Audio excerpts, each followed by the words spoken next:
Oi, hoje eu vou estar falando um pouco sobre a definição da asma. A asma é uma doença inflamatória crônica que é recorrente e ela acomete as vias aéreas respiratórias, que é caracterizada pela obstrução das vias aéreas, com reversibilidade ao menos parcial, e também pela hiperresponsividade brônquica. Há uma variedade de estímulos que acabam provocando broncoespasmos. A epidemiologia da asma.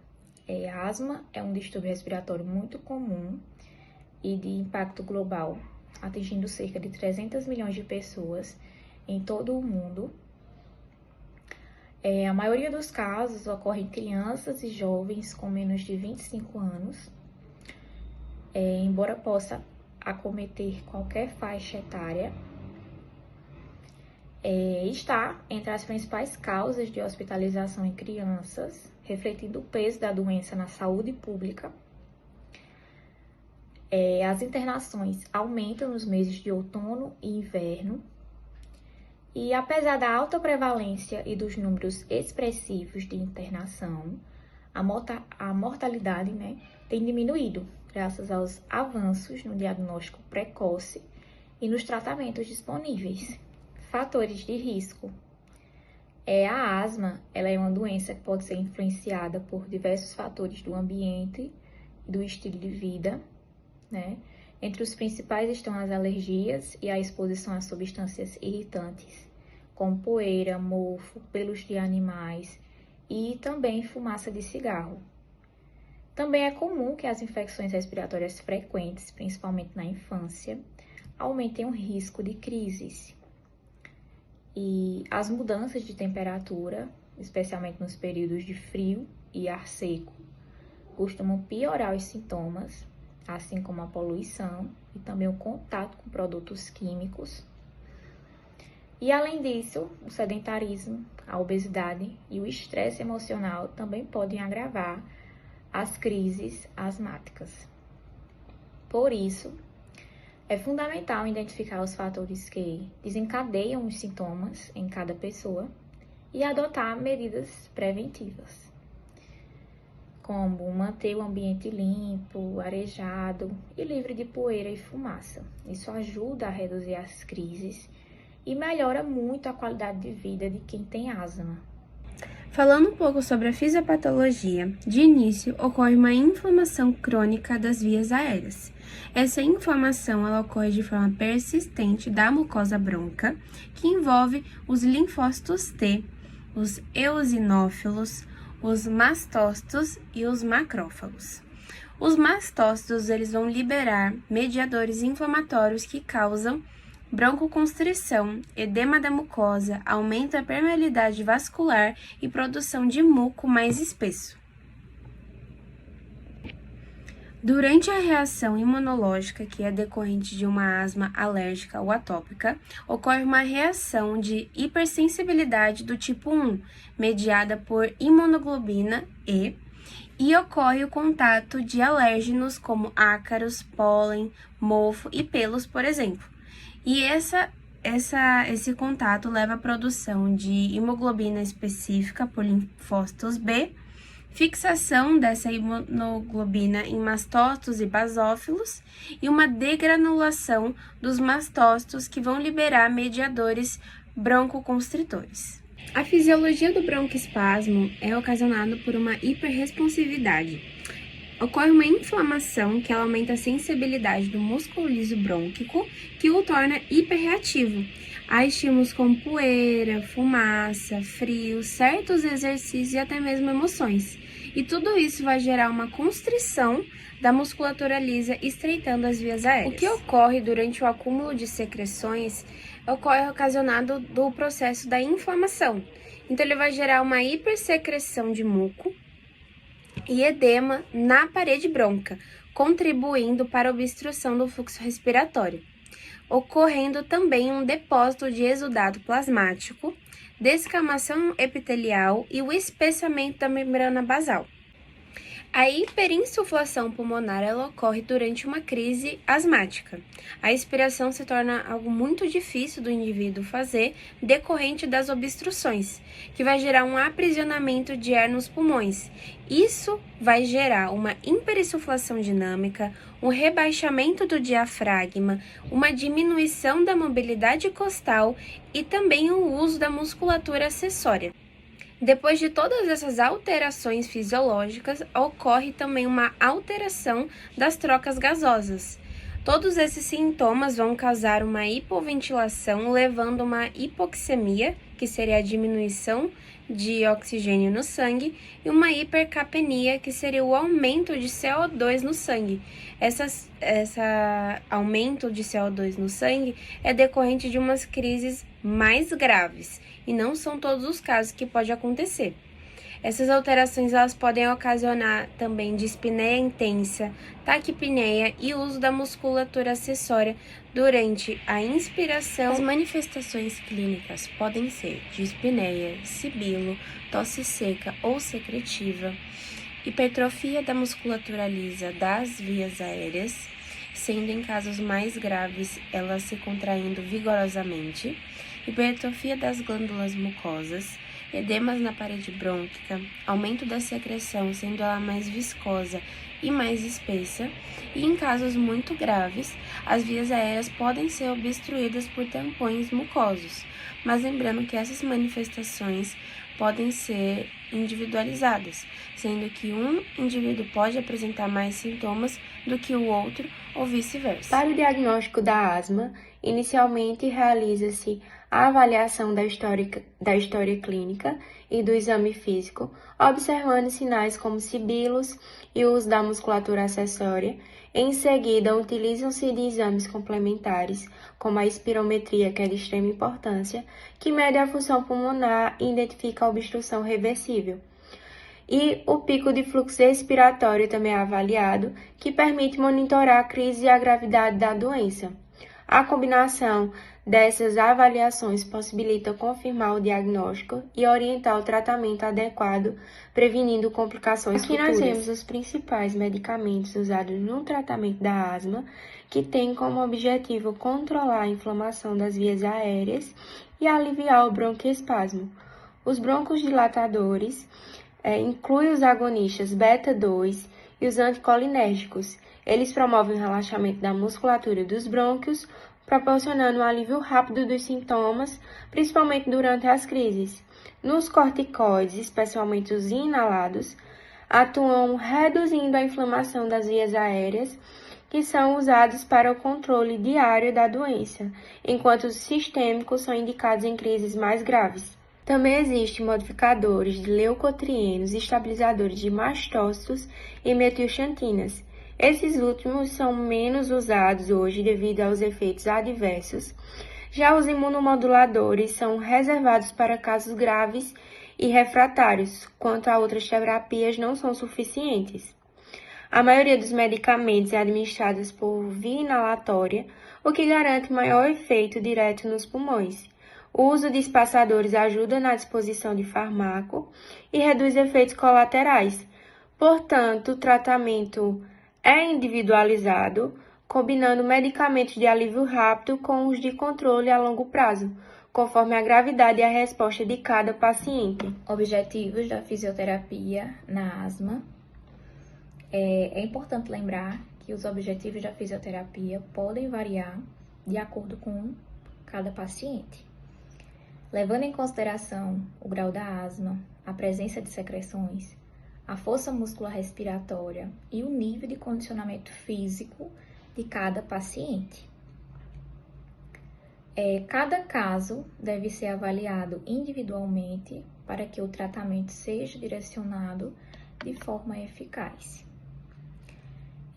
Entre os principais objetivos estão favorecer a abertura das vias aéreas, facilitando a entrada e saída do ar dos pulmões, favorecer a expectoração quando o paciente estiver secretivo, facilitando a eliminação de secreções e melhorando a ventilação, estender o tempo entre as crises, reduzindo a frequência e a intensidade dos episódios asmáticos,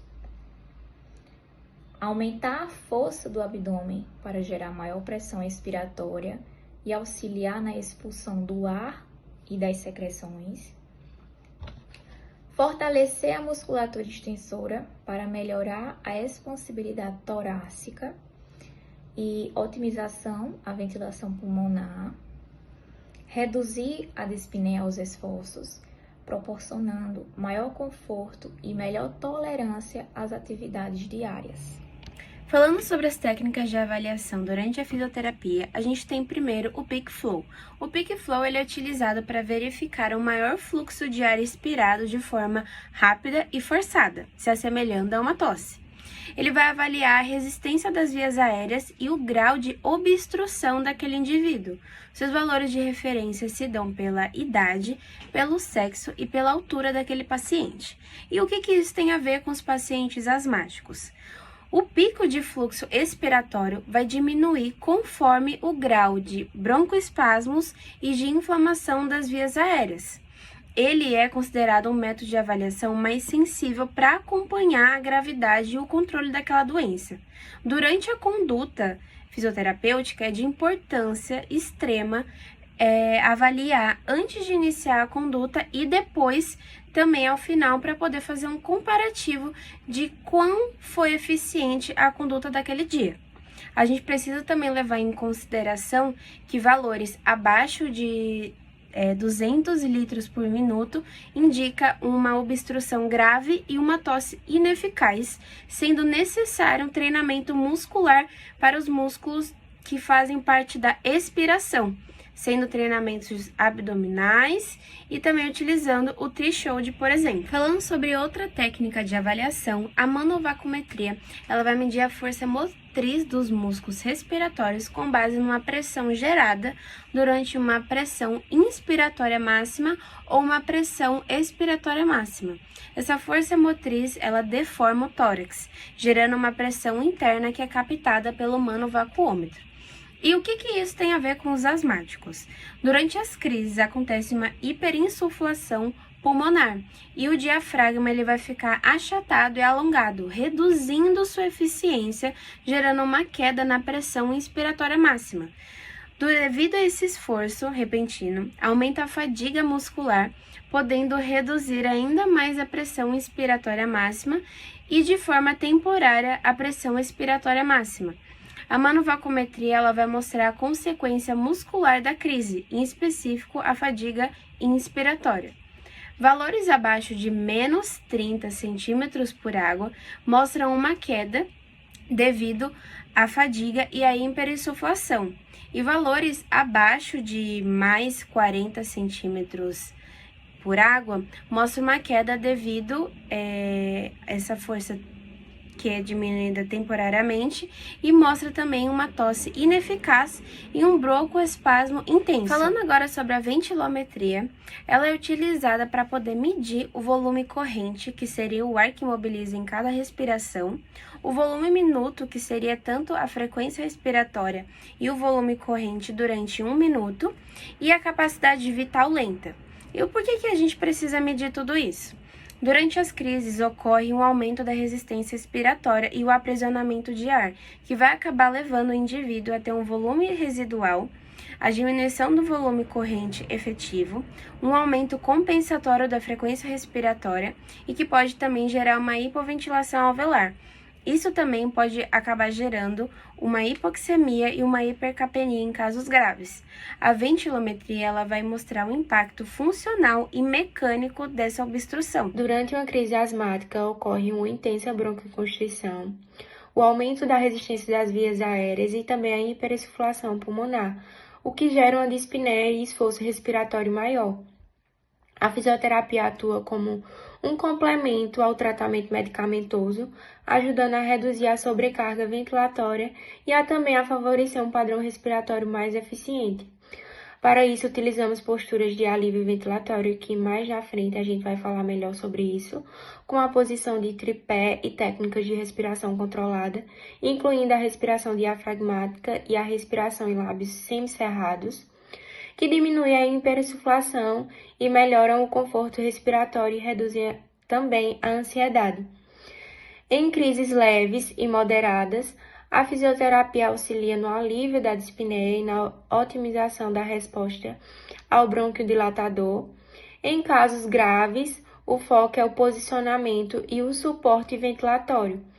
Devem também ser evitadas manobras que aumentem o esforço ou provoquem o broncoespasmo, priorizando sempre o controle ventilatório e a economia de energia. Aqui nós temos algumas condutas que podem ser utilizadas para alcançar os objetivos, como a postura do alívio ventilatório, como já foi falado, a posição de tripé, a inclinação do tronco à frente, que melhoram a relação do comprimento e a tensão do diafragma e diminui o trabalho respiratório. Também temos o controle do padrão respiratório, que são técnicas como respiração diafragmática e a expiração com lábios semicerrados, que ajuda a reduzir a hiperinsuflação e a promover o esvaziamento pulmonar. Também temos a oxigenoterapia, que é a primeira medida quando há desaturação, que tem como objetivo corrigir a hipoxemia e reduzir o esforço respiratório. Geralmente é ofertada por catéter nasal ou máscara, conforme a necessidade. Também temos os bronquiodilatadores, que fazem parte do tratamento médico, mas o fisioterapeuta acompanha e otimiza a ventilação para melhorar a disposição do fármaco e também melhoram o fluxo aéreo a reduzir o broncoespasmo, facilitando posteriormente as técnicas respiratórias. A VNI, colocamos aqui como BiPAP, indicada nos quadros moderados a graves, quando o padrão respiratório está muito fatigado ou há sinais de falência ventilatória iminente, reduz o trabalho muscular respiratório, melhora a troca gasosa e ajuda a reverter a hiperinsuflação dinâmica, e também o AMBU, que tem como objetivo suporte respiratório emergencial quando há fadiga extrema ou falência ventilatória, mas não é indicado em crises leves ou moderadas, porque pode piorar a hiperinsuflação se usado inadequadamente. A fisioterapia em fase estável da asma. Nessa fase, o paciente apresenta a respiração controlada, o que permite ao fisioterapeuta atuar de forma mais segura e eficaz. E nesse período, o foco do tratamento é preventivo e educativo, buscando preparar o sistema respiratório para responder melhor às demandas do dia a dia e reduzir o risco de novas crises. E nessa etapa, é possível fortalecer a musculatura respiratória, melhorar a expansibilidade torácica, treinar o padrão respiratório, aumentar a tolerância ao esforço e ensinar técnicas que auxiliam na eliminação de secreções.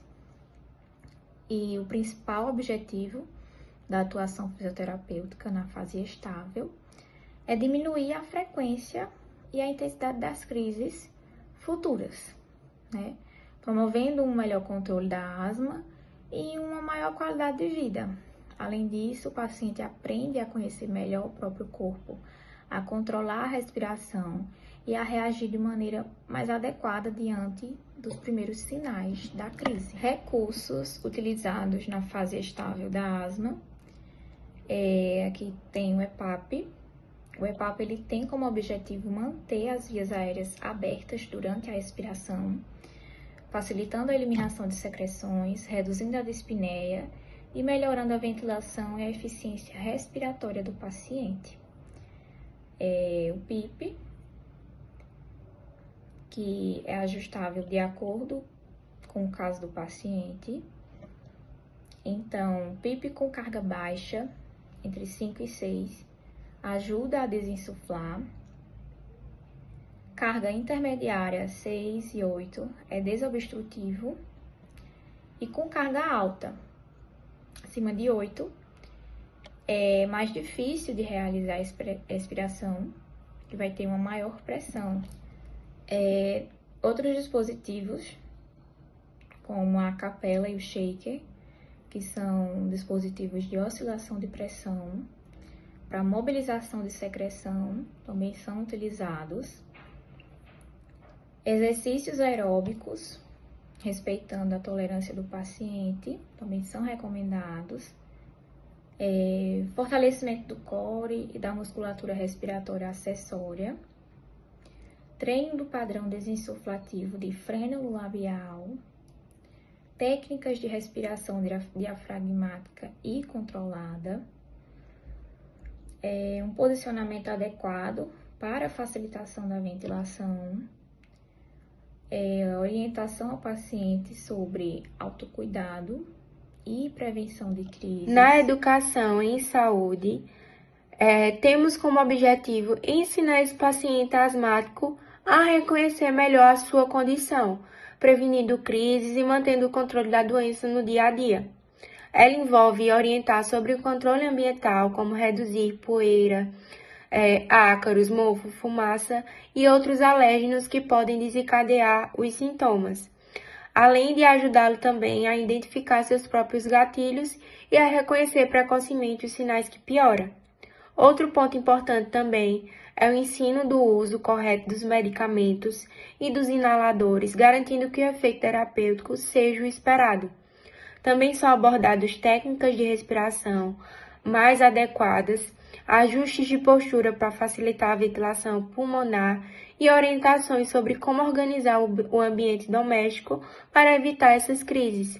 Quando o paciente recebe essa educação de forma contínua, ele tende a aderir melhor ao tratamento, reduz exacerbações e hospitalizações, ganha autonomia e melhora sua qualidade de vida. Trouxemos um artigo que foi feito com 50 crianças durante 3 meses para verificar os efeitos do treinamento muscular inspiratório e exercícios respiratórios sobre a força muscular respiratória, o pico de fluxo respiratório e as variáveis da gravidade da asma.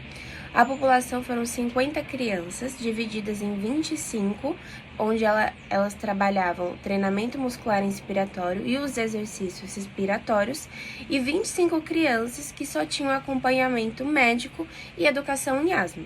Durante esses 3 meses foram utilizados diversos recursos, como por exemplo o threshold, com carga de 40% na PI máxima em cada indivíduo, e exercícios respiratórios. E concluiu-se que os exercícios respiratórios mais o treinamento muscular inspiratório são efetivos como um tratamento coadjuvante, proporcionando melhora não só na força muscular respiratória, sendo na PI máxima e PE máxima, mas também o aumento do pico do fluxo respiratório na expiração e redução dos sintomas asmáticos.